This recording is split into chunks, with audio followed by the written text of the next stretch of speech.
When 4-year-old Johanna Kolek's outgoing, sunny personality suddenly turned gray, her parents worried. The concern deepened when she became hungrier and thirstier than normal, urinated frequently, and developed flu-like symptoms. It was as if a bad illness was hanging on. She looked very washed out, says Jeff Kolek of his now 12-year-old daughter, whom he affectionately calls JoJo. JoJo's mom, Natalie, adds, "She started to get really mean and agitated, yelling at me, and she was suddenly falling asleep in the afternoon." Somewhere in her mind, Natalie says, she suspected type 1 diabetes, but she didn't want to admit it to herself. As it turned out, her fears were warranted. When the Koleks, who live in northwestern Vermont, took JoJo to the pediatrician because of her symptoms, she had elevated ketones and her blood sugar was about 700, more than 3 times the normal level. Instead of coming right home from the pediatrician, as she had every other time, JoJo went to the hospital, staying for 4 days. There, her diagnosis of type 1 diabetes was confirmed. The first 9 months of JoJo's type 1 diabetes diagnosis were particularly challenging for the Kolek family, which also includes older sister Naomi. JoJo's blood sugar had to be tested every 2 hours, a concept that was difficult for a 4-year-old to grasp. At first, JoJo didn't like the finger sticks and injections, Jeff says. There were a number of times we had to coax her. I remember one time when she didn't want to test, and I said I would do it on the side of my nose. I did, and it really hurt. My eyes were watering, he says with a laugh.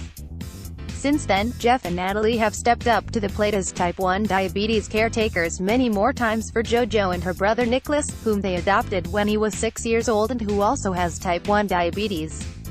Nicholas and JoJo are just 36 days apart in age. Nicholas was in foster care at the time and had 14 cavities and no idea how to care for his type 1 diabetes. He is such a bright little guy, he just needed parents who could help him manage his disease, Jeff says. We've had him for 6 years, and his type 1 diabetes is now under control. The trials and tribulations of parenting kids with type 1 meters and diabetes. Neither Jeff nor Natalie has a family history of type 1 diabetes, so they never dreamed they'd parent 2 children with the disease. Being a type 1 diabetes caretaker is a rigid, all-encompassing, 24/7, 365 days a year regimen of carb counting, meal planning, preparation for exercise, anticipation of post-exercise, changing glucose targets, finger sticks, and injections, which can be exhausting. Jeff says. Both JoJo and Nick have to have their blood sugar tested at least once during the night, more often if they've exercised during the day. They both use insulin pumps, and they wear alarms that go off when it's time for them to test their blood sugar.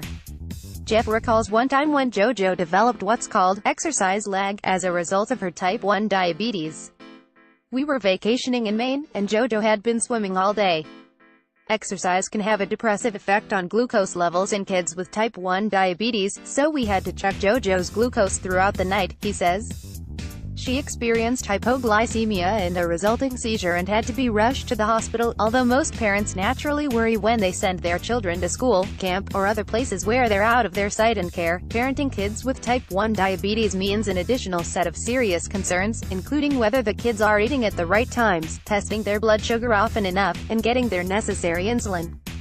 The Koleks say that, while having 2 children with type 1 diabetes is hard, because the 2 children are so close both in age and emotionally, they help keep each other's type 1 diabetes under control. It's cute. JoJo and Nick will test their blood sugar at the same time, shout out the number, and get excited when their results match, Natalie says. They each understand what the other is going through, and they help each other stay accountable for their rigorous type 1 diabetes care, she says. The Koleks admit that living in a family with 2 type 1s has been difficult for older sister Naomi, now 17, who doesn't have the disease. We have done our best to help Naomi feel like our life as a family isn't all about type 1 diabetes.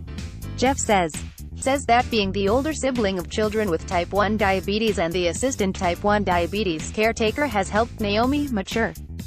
Last summer, she helped a family with a child with type 1 diabetes by working as their all-day babysitter, he adds. Slamming type 1 diabetes. Despite the frustrations involved with being type 1 meters and diabetes caretakers, the Kolek family has embraced the challenge wholeheartedly. We do everything necessary to keep our 2 children with type 1 diabetes as well as possible so they can avoid significant difficulties down the road, Jeff says. The Koleks also offer much-needed support to fellow type 1 diabetes caretakers. They started 2 non-profit organizations for type 1 diabetes, specifically Diabetes in Children, ParentingDiabetikids.com and SlamDiabetes.com. Parenting Diabetes developed after Natalie came up short in her internet searches for information on diabetes in children.